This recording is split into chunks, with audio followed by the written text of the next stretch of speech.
শেখ হাসিনা ও তার পরিবারের সদস্যদের প্রত্যক্ষ ও পরোক্ষ লুটপাটের ফলে একে একে ধ্বংস হচ্ছে দেশের ব্যাংক, বিমা সহ প্রায় সব আর্থিক প্রতিষ্ঠান। খুল্লা লুটপাটের ফলে 2016 সালের শেষে এক আর্থিক হিসাবে দেখা যায় ব্যাংকগুলো নিজেদের মূলধন তো হারিয়েছেই, উপরন্তু আর্থিক ঘাটতিতে পড়েছে। সোনালী, রূপালী, বেসিক, কৃষি ব্যাংক, রাজশাহী কৃষি উন্নয়ন ব্যাংক, বাংলাদেশ কমার্স ও আইসিবি ইসলামী ব্যাংক, এই 7টি ব্যাংক মূলধন হারানোর পরও অতিরিক্ত 16,000 কোটি টাকার ঘাটতিতে পড়েছে। আর গত 7 বছরে বর্তমান অবৈধ হাসিনা সরকারের শাসনামলে শুধুমাত্র ব্যাংকিং সেক্টরেই এক হিসেব মতে 30,000 কোটি টাকার লুটপাট হয়েছে।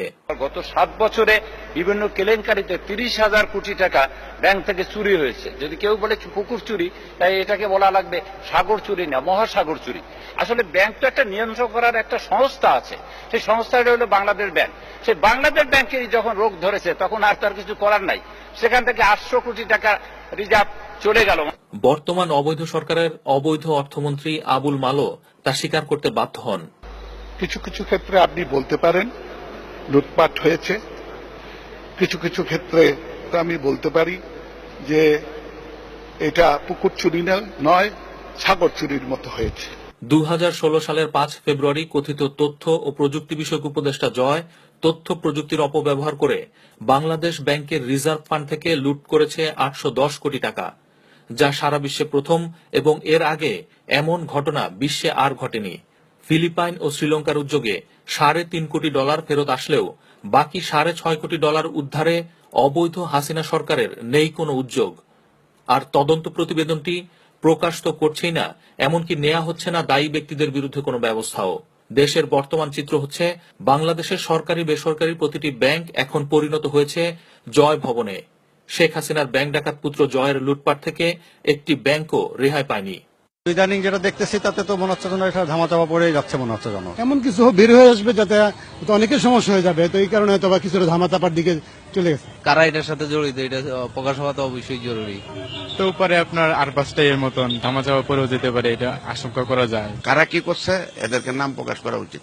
শুধু টাকা উদ্ধারে ধীর গতি নয়, রিজার্ভ চুরির প্রতিবেদন প্রকাশে অর্থমন্ত্রীর লুকোচুরিতে বেড়েছে সন্দেহ। I think it will be published in 15-20 days time, that it will be out by before I leave Dhaka, 24th September. I don't know about it when I'm abroad. বাস্তবতা হলো আমেরিকার ব্যাংকে সজীব ওয়াজেদ জয়ের অ্যাকাউন্টে উৎসবিহীন শত শত কোটি ডলারের তদন্ত করছে আমেরিকার গোয়েন্দা সংস্থা FBI। এ নিয়ে নিউ ইয়র্ক থেকে প্রকাশিত সাপ্তাহিক ঠিকানা পত্রিকাতেও খবর প্রকাশিত হয়েছে।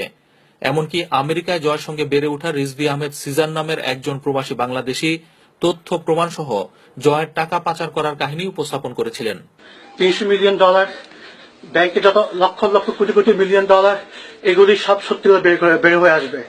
বঙ্গবন্ধু ছাড়া থেকে শুরু করে এনি আদার দুর্নীতিবাজ সব সমান প্রমাণ বেরিয়ে আসবে। এটা আমেরিকান গভর্নমেন্টের কাছেও আছে, অনেকের কাছেও আছে ইনশাল্লাহ। ব্যাংক ডাকাত জয়, শেখ হাসিনার পরিবার ও আওয়ামী লীগের নেতা মন্ত্রীরা বাংলাদেশের সাধারণ জনগণের টাকা লুটে নিয়ে বিদেশে গড়ে তুলছেন তাদের জন্য নিরাপদ বাসস্থান। কানাডায় বাংলাদেশিদের সেকেন্ড হোমের নাম বেগমপাড়া, আর যুক্তরাষ্ট্রের নিউ ইয়র্কে সচিবপাড়া। এছাড়া থাইল্যান্ড, হংকং, সিঙ্গাপুরে পুঁজি পাচার করে গড়ছেন অফিস, কিনছেন বিলাসবহুল অ্যাপার্টমেন্ট। শেখ হাসিনা, তার ব্যাংক ডাকাত পুত্র জয় এবং তার পরিবারের অন্যান্য সদস্যরা সহ আওয়ামী লীগের নেতা মন্ত্রীরা যেভাবে দেশের সাধারণ জনগণের অর্থ সম্পদ লুটে নিয়ে বিদেশে সম্পদের পাহাড় গড়ছেন, তাতে প্রমাণিত হয় শেখ হাসিনা, তার পরিবার ও আওয়ামী নেতা মন্ত্রীদের লুটপাটের জায়গা হলো বাংলাদেশ, আর লুটের অর্থ ভোগের জায়গা হলো বিদেশ। এখানে একটা ক্ষুদ্র ভয়ঙ্কর রকম লুণ্ঠন চক্র তৈরি হয়েছে। তারা বাংলাদেশকে ধরে নিচ্ছে টাকা কামানোর জায়গা, এবং সেই টাকা উপভোগের জন্য তারা বাংলাদেশকে যথেষ্ট মনে করে না। তারা সেই জন্য একটা স্থিতিশীল, নিরাপদ, শান্তিপূর্ণ জায়গা জন্য তারা নিজেদের দ্বিতীয় হোম কিংবা ভবিষ্যৎ হোম, আপনি বলতেন future home.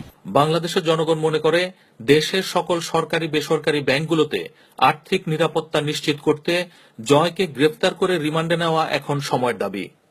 Mahfuzur Rahman, ATV news, Brussels.